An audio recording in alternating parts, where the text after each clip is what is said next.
Bismillahirrahmanirrahim. Assalamualaikum warahmatullahi wabarakatuh.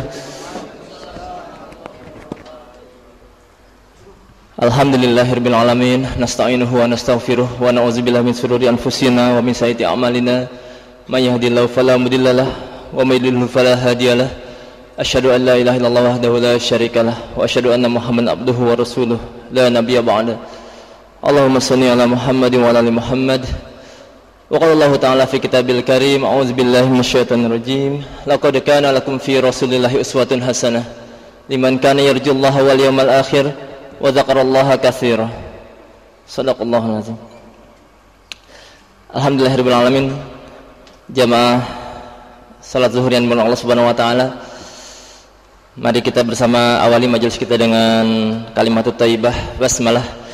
Bismillahirrahmanirrahim. Semoga dengan kalimat yang baik ini dan dengan niat ikhlas kita hadir di sini, Allah jadikan ini majelis yang penuh keberkahan dan penuh manfaat buat kita semua. Amin ya rabbal alamin. Pada kesempatan baik siang ini, saya akan menyampaikan kajian dengan judul karakter-karakter manusia terbaik menurut Rasulullah SAW. Dan ini kajian serial yang tidak selesai dalam satu bahasan ini, karena Rasulullah menyebutkan ada 9 karakter manusia terbaik yang nanti akan kita bahas lebih detail satu persatunya. Berikut ini adalah komparasi tentang jumlah manusia, jumlah nabi, jumlah rasul yang ada. Ada seorang ahli demografi yang pernah mencoba memprediksi jumlah manusia yang pernah hidup di muka bumi sejak zaman Nabi Adam sampai saat ini. Prediksi beliau adalah sekitar 12 miliar jumlah manusia. Dan dari 12 miliar ini yang Allah pilih menjadi nabi sejumlah nabi sejumlah ya, ada beberapa hadis, tapi riwayat yang kuat menyebutkan pada angka 300.000 nabi. Masya Allah ya. Dan dari 300.000 nabi ini Allah pilih menjadi rasul sejumlah rasul 25 ya. Jadi rasulnya itu sejumlah 125 ya. Lalu yang 25 itu apa? Yang diajarin waktu SD. Jadi yang 25 itu adalah rasul yang wajib dikenal oleh umat Islam karena namanya tercantum dalam Al-Quran. Ada 25 ini. Hafal semua? Insyaallah ya. Ya, jangan kalah hafal sama anak kita ya. Anak kita yang di TPA udah pada hafal semua nih nama-nama nabi ini ya. Insyaallah. Dan dari 25 ini dipilih lagi menjadi 5 yang didapat istilahnya apa? Ulul azmi. Ya, ada 5 ya. Ini inisialnya minim. Ya, siapa aja yang 5 itu? M-nya siapa nih? Ada minim ya kan ya? M-nya Musa, I-nya Isa, N-nya Nuh, I-nya Ibrahim, M terakhir Muhammad ya. Ini biar mudah aja mengingatnya karena sedikit jumlahnya 5 minim ya. Dan memang kalau kita kaji sejarah mereka ini Masya Allah, yang perjuangannya madal hayah sepanjang hidup dalam menyampaikan Islam ini ya. Nabi Musa udah susah sejak kecil, betul? Dari bayi udah susah urusannya ya. Akhirnya itu kan sebelum beliau lahir sudah ada statement semua anak laki-laki orang dari Bani Israel dibunuh ya. Sehingga akhirnya setelah beberapa lama ibunya merawatnya, kemudian dialirkan di Sungai Nil ya. Sampai ada yang mengatakan Nabi Musa ini adalah nabi yang diselamatkan oleh 2 air.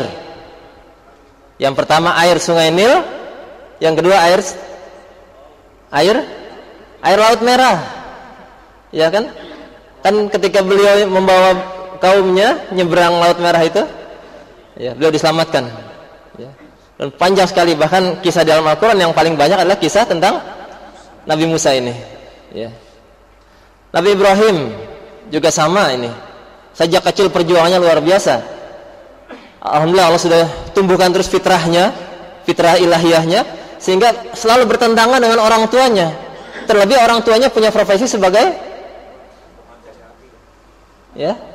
pembuat berhala yang dijual kemana-mana, produsen berhala. Dan tugas Nabi Ibrahim ketika itu disuruh oleh ayahnya untuk menjual berhala-berhala ini. Ini kan perjuangan beliau sejak kecil, dan kemudian kita baca bagaimana perjuangan beliau kemudian membawakan anaknya ke tempat yang nggak ada penghuninya di lembah Mekah.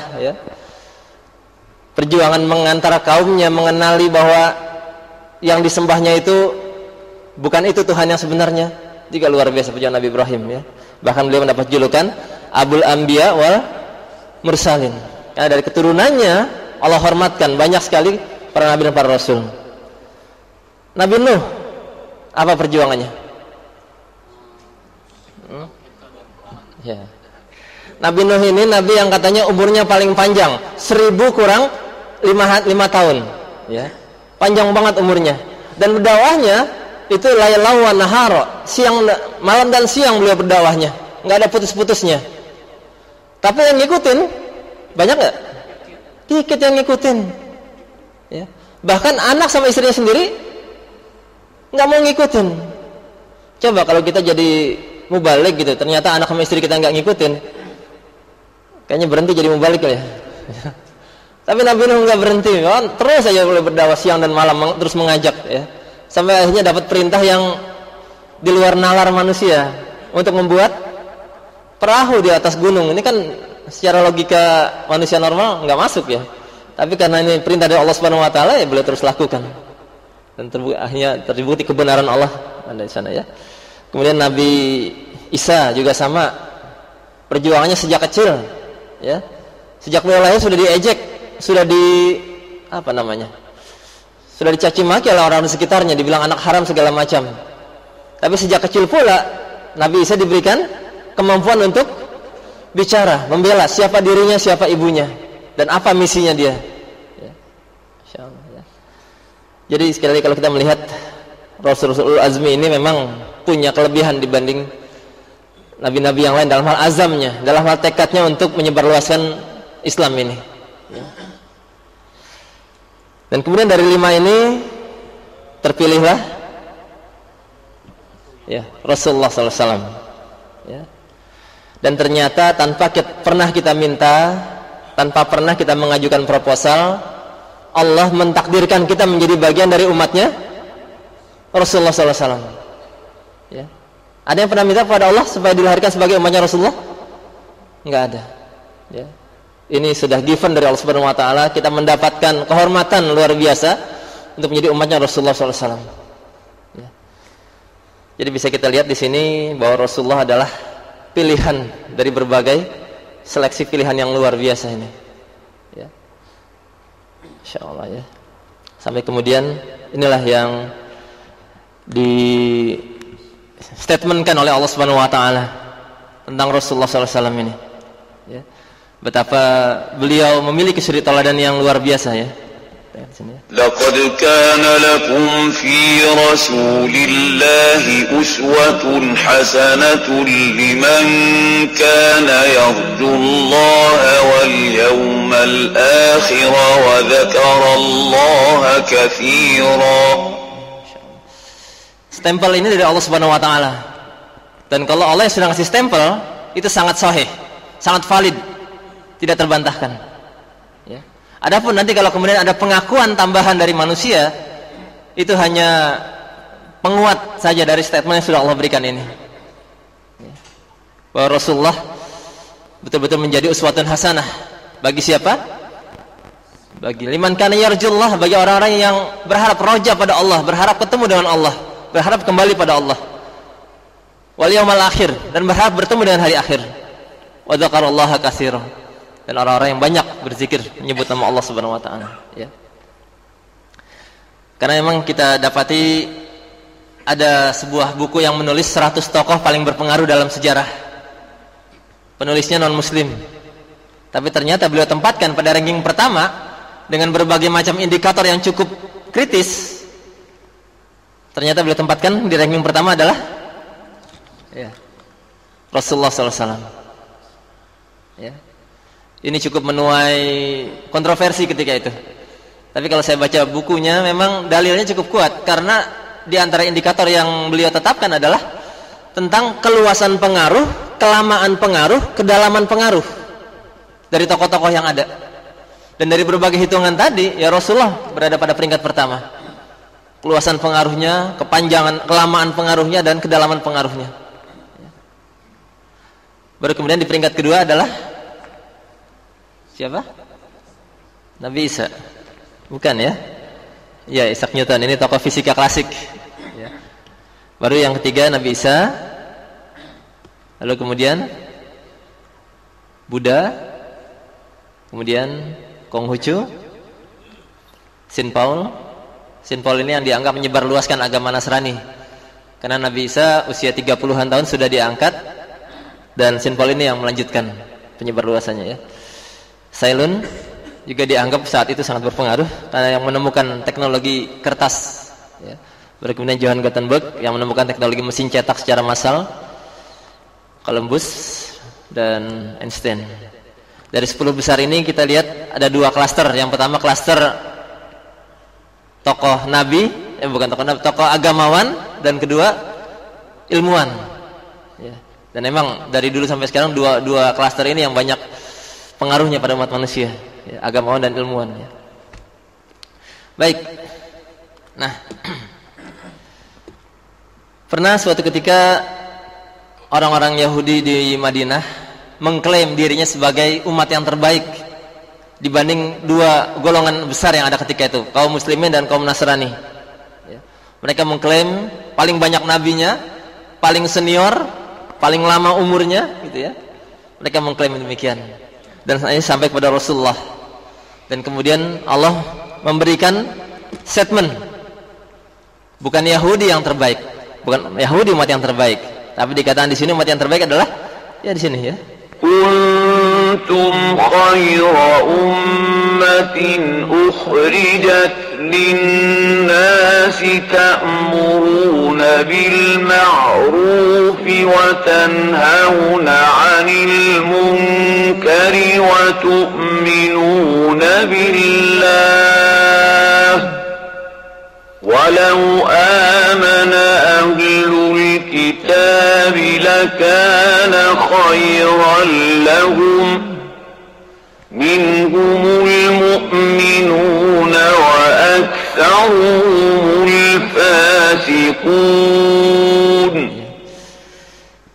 Jadi kalimat khairu ummah ini dinisbahkan kepada umat Islam, tapi stempel ini tidak stempel gratisan.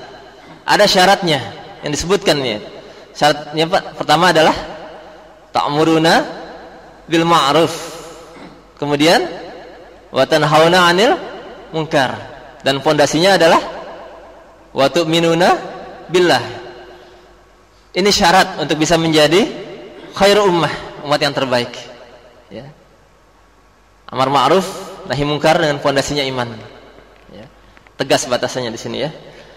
Kalau yang sekarang ini banyak di abu-abuin ya, sehingga ada istilah amar ma'ruf nyambi mungkar ya. Ya salat juga tapi maksiat juga jalan itu ya. Nah, kita ingin batasan yang tegas nih, ta'muruna bil ma'ruf wa tanhauna 'anil munkar wa tu'minuna billah. Baik. Ya.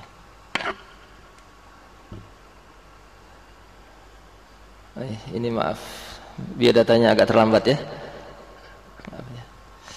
Nama lengkap Muhammad Apud Kusairi, biasa dipanggil Apud. Ya, nanti silakan kalau ada tanya jawab di majelis ini, mau Pak Apud, Mas Apud atau Dek Apud silakan. Ya, ini banyak yang lebih senior dari saya. Dan alhamdulillah sudah dikaruniai 2 orang putra dan 2 orang putri. Ya.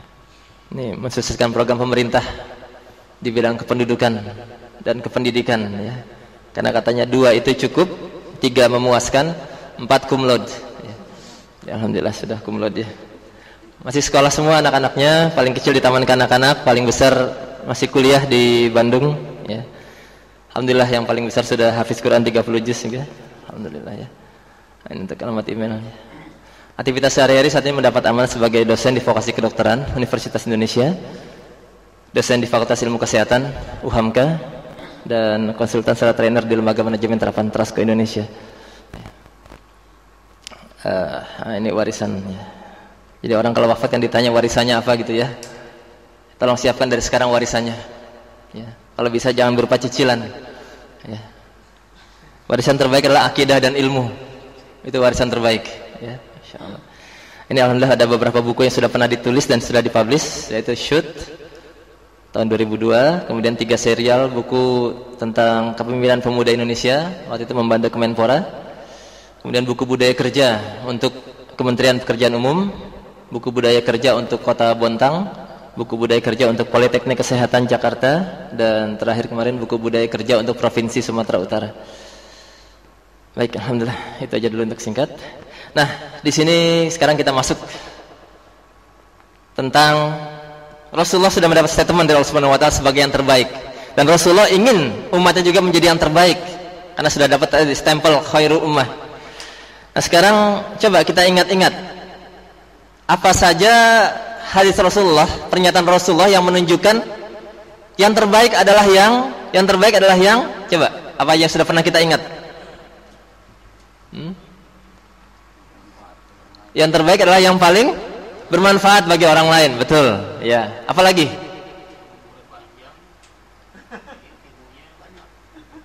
Ya, yang umurnya panjang, bukan ilmunya banyak, amal baiknya banyak.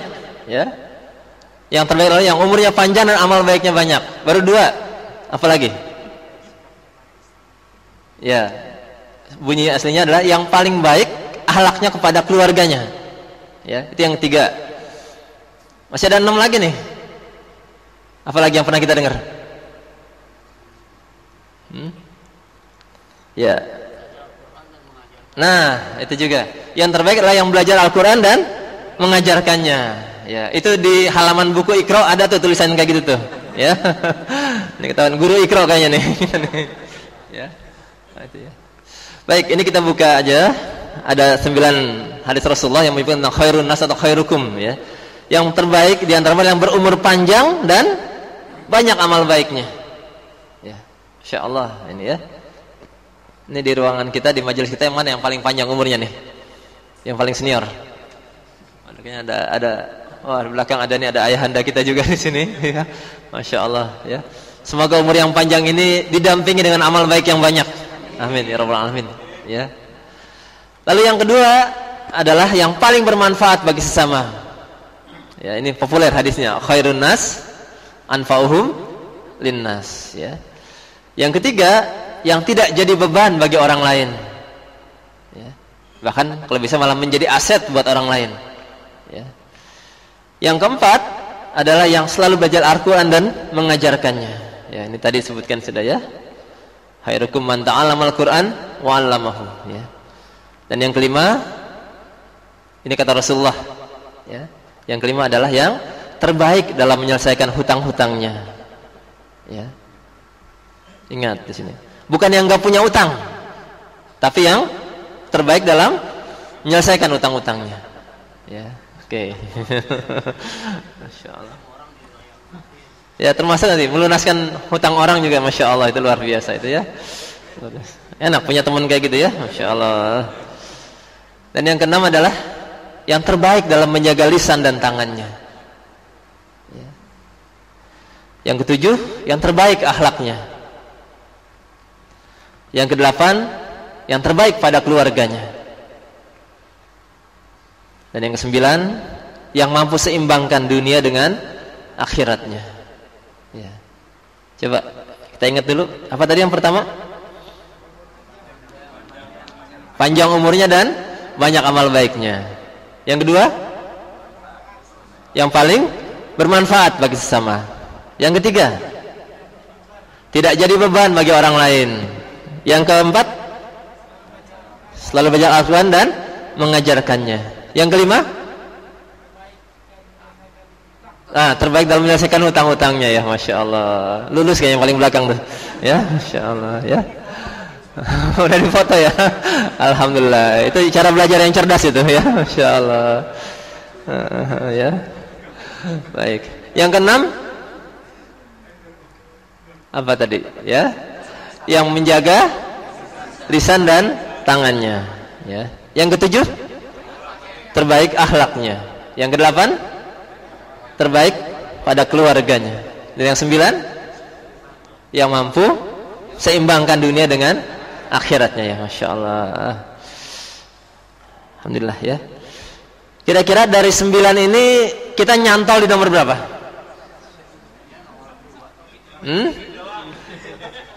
Nomor berapa kita nyantolnya nih? Ya. Ya.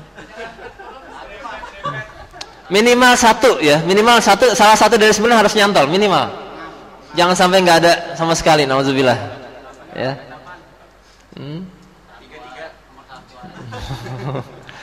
Ya, baik. Ya, semoga nomor 5 juga nyantol, ya. Amin, insyaallah, ya. Baik. Baik, mari kita jelajahi satu persatu dari petunjuk Rasulullah ini. Dan insyaallah ini kalau kita lihat 9 hal ini oleh para sahabat, mereka sudah pindah dari tataran knowledge, tataran ilmu, menjadi tataran aplikasi, tataran amal, ya. Sehingga Masya Allah mereka ketika mendapat perintah untuk mendakwahkan Islam kemana-mana, hal yang ringan buat mereka, karena mereka betul-betul memburu tadi keutamaan di sisi Allah dan Rasulnya, ya. Maka kalau kita lihat ini wilayah-wilayah penyebar luasan Islam saat Rasulullah wafat, Islam baru, maaf ini kurang jelas, ya. Ini sekitar sini waktu Rasulullah wafat, Islam baru di wilayah ini. Lalu kemudian beliau digantikan oleh Abu Bakar, dan Abu Bakar menyebar luaskan Islam, memerintahkan para sahabatnya untuk menyebar sampai ke sini, Afrika Utara, dan ke arah timurnya sampai perbatasan dengan Asia Tengah sekitar sini, ya. Dan saat Abu Bakar wafat, dilanjutkan penyebar luasan Islam oleh Umar bin Khattab, dan menyebar luaskan luar biasa ke timur sampai perbatasan dengan Cina, India, dan ke barat sampai tanduk Afrika, Maghribi, Maroko, bahkan nyebrang sampai ke mana ini? Ya, ada Barcelona, Madrid, ya, Spanyol, nyebrang sampai ke sini, ya. Waktu itu namanya Andalusia. Ya. Dan kalau kita lihat sekarang di mana makam para sahabat Rasulullah, makamnya menyebar dari sini sampai ke sini nih. Ya. Karena mereka wafat di saat ditugaskan oleh para khalifahnya untuk menyebarluaskan Islam. Ya. Padahal kalau ditanya mau di mana dimakamkan waktu wafat, ya mungkin kalau sederhana boleh milih, mereka milih di sini mungkin, ya, di antara dua kota ini. Tadi karena tugas mereka untuk menyebarluaskan Islam, mereka wafat dimanapun tempat mereka ditugaskan. Ya, Masya Allah, itulah karakter para as-sabiqunal awalun yang luar biasa dan terus menjadi petunjuk buat kita hingga hari ini, ya. Inilah mereka kenapa mau sampai di wilayah-wilayah jauh tadi, ya ini karena mereka berpikirnya walal akhiratu khairul laka minal ula, ya. Berpikirnya pada tujuan akhirat, ya. Mereka ingin menjadi dari 9 yang terbaik, mereka ingin dapat 9-9-nya kalau bisa, ya. Inilah visi akhirat yang mendorong mereka akhirnya memberikan kontribusi yang terbaik dalam sejarah Islam, ya. Walal akhiratu khairul laka minal ula, ya. Kita simak sebentar tilawahnya Syekh Abdul Basit. Beliau ini gurunya Kiai Haji Nanang Qasim dan Muammar ZA, ya, jadi berguru pada beliau ini dari Mesir, ya.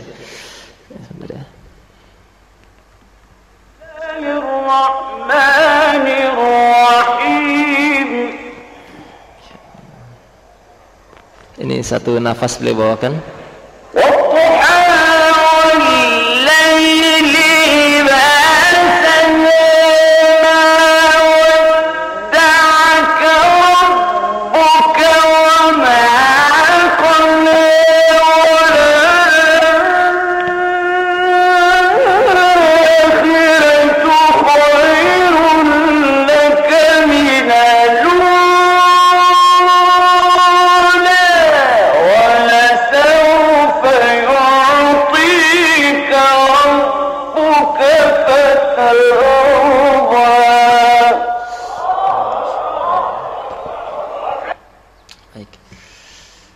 Sekali lagi semoga kita bekerja bukan sekedar visi dunia, tapi bekerja bagian dari visi akhirat kita, ya.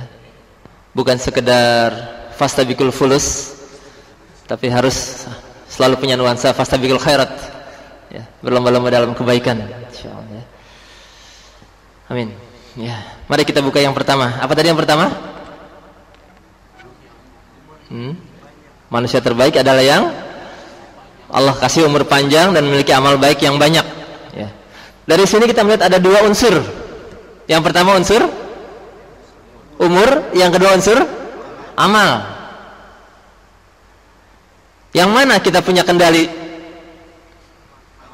Amal. Kalau umur sifatnya given dari Allah Subhanahu wa taala. Kalau sudah tiba waktunya, la yastakhiruna sa'atan wa la yastaqdimun. Enggak akan dimundurin, enggak akan dimajuin kalau sudah tiba waktunya, ya. Jadi sekali lagi, masalah umur panjang ini nikmat dari Allah Subhanahu wa taala. Dan tugas kita yang kedua ini justru mengisi umur tadi, mendampingi umur tadi dengan amal baik sebanyak-banyaknya. Dan kalau ini digabungkan, ini Masya Allah, ini kombinasi terbaik. Allah kasih umur panjang, Allah kasih amal baik yang banyak, Masya Allah, luar biasa, ya. Kalau kombinasi paling jeleknya apa? Ya, yang paling jeleknya kombinasinya adalah dikasih umur panjang, amal buruknya banyak. Nauzubillah min zalik. Itu nambah umur, nambah maksiat, nauzubillah, ya. Malah nambah mudarat buat dia, ya. Jadi sekali lagi semoga kita mohon diberikan umur panjang. Tetap Allah yang akan menentukan, tapi kita mohon kita bisa mendampingi umur panjang tadi dengan amal baik yang terbanyak. Ya, Masya Allah. Ini namanya fastabiqul khairat di sini, ya. Ini ada satu informasi, ditemukan orang tertua sedunia usianya 130 tahun. Ya, Masya Allah, 130 tahun. Tidak ada informasi apakah beliau muslimah atau tidak, tapi dari tampilannya dan dari lahirnya di daerah Kazakhstan sangat mungkin muslimah. Dan ini kalau umur segini didampingi dengan amal baik yang banyak nih, Masya Allah, ya, luar biasa, ya. Lihat sekali, ya. Ini kelahirannya mana ini? Nah, ini 27 Maret 1879 kelahirannya. Sezaman dengan Stalin dan Albert Einstein, ya, Masya Allah. Jadi sekali lagi, masalah umur Allah yang menentukan, ya. Sahabat Rasulullah ada yang umurnya panjang 100 tahun lebih. Anas bin Malik radhiyallahu an, ya. Itu sampai alis matanya, sampai bulu matanya semua berwarna putih. Dan beliau Allah panjangkan umurnya bisa menyaksikan pergantian khilafah demi khilafah sampai Khalifah Ali beliau masih Allah hidupkan. Panjang umurnya, ya. Tapi ada sahabat Rasulullah yang cuma dikasih umur 30 tahun, 32 tahun, ya. Mus'ab bin Umair, Mu'az bin Jabal, usia 30-an tahun sudah Allah wafatkan, ya. Sekali lagi, masalah umur Allah yang nentuin. Justru PR buat kita adalah bagaimana dengan amalnya. Nah, ini peluang buat kita untuk memberikan amal-amal terbaik. Dan salah satu amal terbaik adalah belajar, mencari ilmu, ya. Ada seorang sahabat pernah ditanya, seandainya Allah wafatkan engkau nanti sore, apa yang akan kau lakukan? Aku akan keluar mencari ilmu sampai saatnya ajal datang menjemputku, ya. Nah, ini betapa keutamaan luar biasa mencari ilmu. Dan mencari ilmu itu memang tidak ada batasan umur, ya. Dari buayan sampai liang lahat, ya. Buayan itu apa? Sejak digendong, ya. Ya, bahkan ada yang mengatakan sejak kandungan itu sudah dibuai kita, ya. Dan kalau hadis kan mengatakan usia 120 hari bayi itu sudah bisa mendengar, sudah ada tanda-tanda kehidupan, dan saat itulah sudah mulai bisa ditanamkan nilai-nilai kepada sang bayi, ya.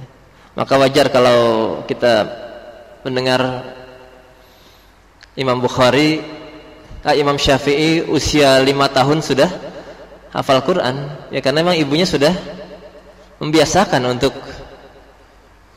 membacakannya saat masih dalam kandungan, ya. Masya Allah, ya.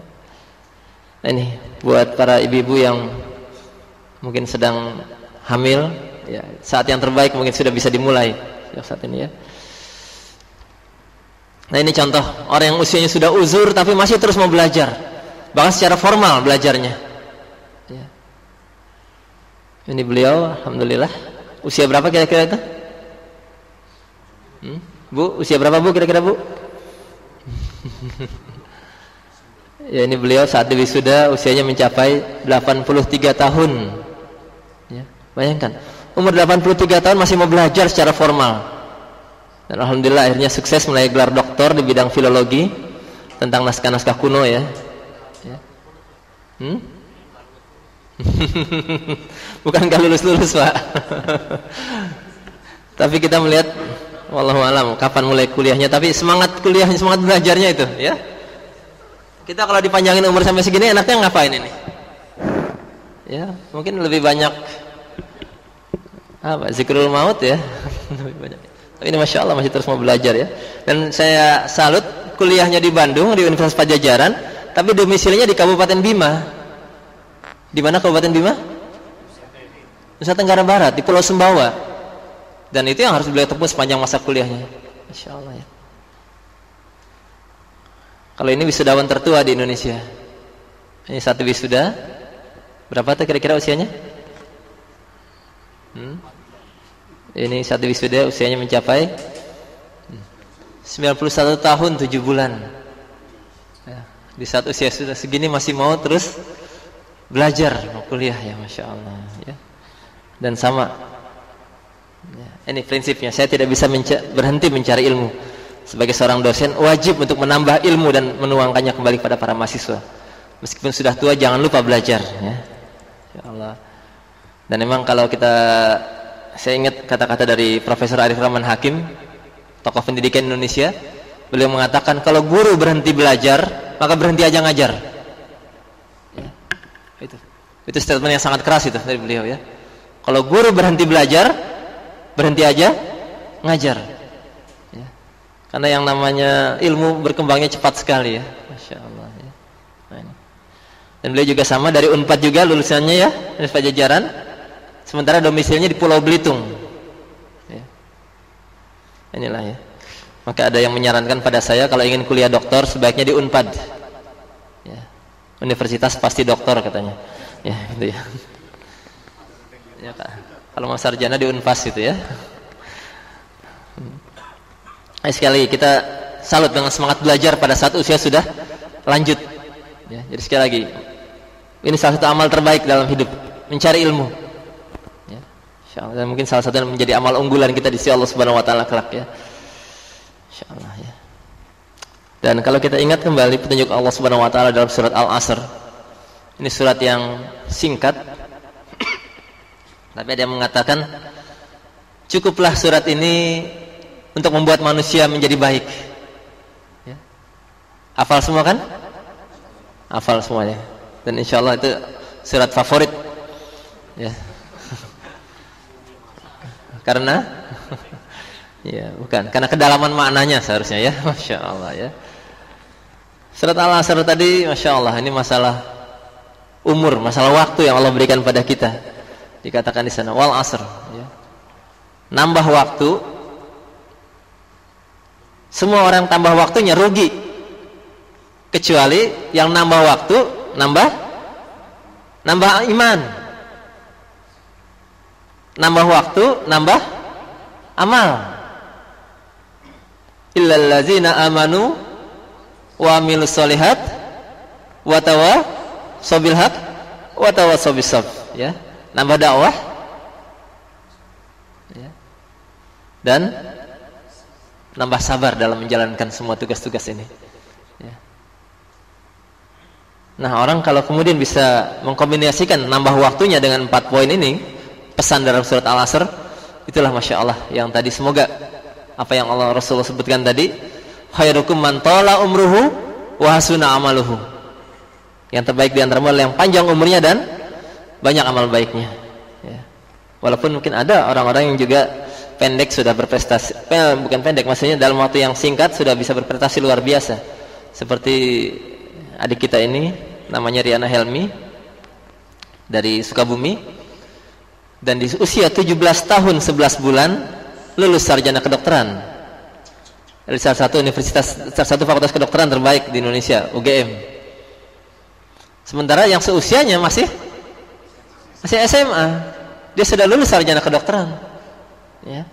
Dan 2 tahun kemudian dia dapat profesi dokter, lulus pendidikan profesinya, ya, pada saat 19 tahun 9 bulan, ya. Yang lain baru lulus SMA, dia sudah lulus profesi kedokteran. Masya Allah. Ditanya orang tuanya, gimana ngajarinya nih Bu? Ya orang tuanya biasa aja, dia bilang, ya saya begitu tahu bahwa anak umur 4 bulan sudah ada kehidupan, sudah mulai bisa mendengar, ya saya biasain baca buku, bacain cerita pada anak saya dalam kandungan, ya. Sering dibacain cerita, ya. Sehingga akhirnya begitu anaknya sudah lahir, dia bisa melihat ibunya, dia bisa melihat apa yang dilakukan ibunya selama ini waktu dia dengar aja, dan dia bisa melihat apa yang dibaca oleh ibunya, ya. Maka akhirnya ketika ibunya mulai mengajarkan membaca, cepat sekali. Dan dikatakan oleh ibunya umur 2 tahun sudah lancar spelling dan membaca, ya. Maka SD-nya pun 3 tahun selesai, SMP 2 tahun, SMA 2 tahun, kuliah bisa akselerasi juga, ya, Masya Allah. Nah, ini karena betul kata Rasulullah, ya, al-ummu madrasatul ula, ibu adalah madrasah yang pertama buat anak-anaknya, ya. Dan kata Rasulullah, carikan ibu yang baik buat anak-anakmu, ya. Itu penunjuk Rasulullah, carikan ibu yang baik buat anak-anakmu, ya. Ada yang masih bujangan di sini? Banyak, ya, Masya Allah. Semoga Allah segerakan mendapatkan istri-istri yang terbaik, ya. Amin, Masya Allah, ya. Ini umurnya baru singkat tapi prestasi sudah luar biasa. Atau tokoh yang satu ini saya yakin kenal semua kita, ya. Ini kenal semua yang ini, ya, Pak Dirman. Yang ini juga kenal kan?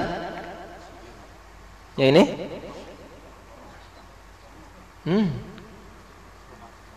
Ya ini Pak Harto. Waktu itu masih jadi ajudannya Pak Dirman, ya. Beliau kolonel, ini sudah jenderal, ya. Pak Dirman juga sama. Allah kasih umur yang pendek, tapi umur yang pendek tadi berhasil diisi dengan kontribusi amal yang luar biasa.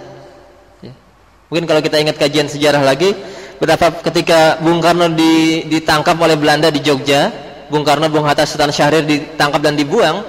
Sebelum dibuang, Bung Karno titip pesan, lanjutkan perlawanan, komando di tangan Sudirman ini, ya, Insya Allah. Padahal ketika itu beliau dalam keadaan sakit, dan sakitnya bukan sakit yang ringan, tapi sakit yang salah satu emfisema parunya sudah dipotong. Karena stadium TB sudah stadium 3. Jadi bernafasnya hanya tinggal dengan 1 paru-paru. Tapi dengan tugas yang sangat strategis tadi oleh Bung Karno, beliau mengatakan, siap Pak, ya, Insya Allah. Ini kan luar biasa kematangannya itu, ya. Ya kita contoh aja, mungkin kita kalau pagi hari sudah siap mau berangkat kerja, tiba-tiba badan agak menggigil, panas dingin, apa yang kita lakukan? Ya mungkin dengan ringan kita minta izin pada atasan untuk tidak datang gitu, ya. Nah ini kan, ya, sementara beliau Masya Allah, ya. Apa nggak ada orang lain yang lebih sehat? Apa nggak ada jenderal lain yang lebih sehat dari beliau? Ada. Ini yang di belakang beliau nih, sama-sama jenderal, usia lebih senior dari Pak Dirman, dan fisik lebih sehat. Siapa beliau nih?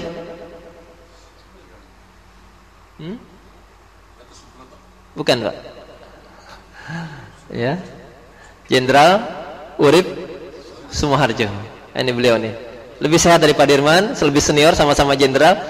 Tapi Bung Karno tahu benar, ya. Pak Tamrin nggak ada di sini, ya. Ada harmoni itu, ya. Ya, Pak Dirman yang dipilih oleh Bung Karno, dan akhirnya betul beliau pandu pasukannya untuk melakukan perang gerilya secara luar biasa. Padahal fisiknya dalam keadaan sedang sakit demikian, ya. Harus naik turun gunung, ngatur barisan, ngatur kapan diserang, kapan menyerang Jogja, Masya Allah, ya. Sampai ini ada satu kisah yang sayang sekali tidak tertulis di buku sejarah, tapi saya dapatnya dari Pak Des Alwi. Mungkin pernah dengar nama ini, ya, tokoh pemerhati sejarah dari Pulau Banda sana, ya. Beliau mengatakan Pak Dirman ini punya kebiasaan setiap menjelang subuh minta diantar oleh pasukan, carikan masjid atau musala terdekat dengan tempat kita sembunyi. Saya ingin jaga sholat berjamaah dengan masyarakat di sana. Saat itu kita semati mereka untuk terus melawan, lalu kita naik ke gunung lagi. Bayangkan, dalam keadaan fisik sedang sakit, masih ingin menjaga sholat subuh berjamaah. menunjukkan kematangan spiritualnya luar biasa sekali di sana. Ya. Dan memang di antara amal yang sulit, yang berat, yang hebat adalah tadi menjaga salat subuh berjamaah. Masya Allah ya. Nah, ini lelaki sejati itu kayak gini, yang sanggup menjaga salat subuh berjamaah. Ya. Jadi lelaki sejati itu bukan yang minum apa itu? Kiranti apa? Bukan kayak gitu ya, bukan. Ya. Enggak. Tapi tadi. Oh iya, ya itulah seperti itu namanya, maaf ya. Jadi semoga yang hadirin majelis ini sanggup bangun sebelum azan subuh, ringankan langkah menuju masjid musala terdekat, jaga istiqomah salat subuh berjamaah ya, masya Allah. Allah muliakan itu nantinya. Ya, masya Allah ya. Jadi kalau ada lelaki salatnya di rumah, namanya lelaki solihah ya, masya Allah ya. Beliau dalam keadaan sakit masih ingin menjaga salat subuh berjamaah, kan menunjukkan dahsyat kematangan spiritualnya ya, masya Allah ya. Namun akhirnya itulah ya, namanya fisik ditambah dengan kondisi alam yang luar biasa, akhirnya makin lama fisiknya makin drop, sehingga nggak kuat lagi jalan di atas kaki sendiri. Tapi karena sangat diperlukan eksistensinya oleh para pejuang lainnya, dibuatkan tanduk. Kemana beliau bergerak di atas tanduk, dan ketahuan oleh pasukan Belanda bahwa pimpinan perlawanan sekarang pakai tanduk. Maka razia di mana ada rombongan pasukan yang bawa tanduk, karena beliau menjadi target operasi. Ya. Pak Dirman juga tahu akan operasi tadi, maka beliau minta beberapa pasukannya sama-sama bawa tanduk yang kosong, ya, dan bergerak dalam arah yang berbeda.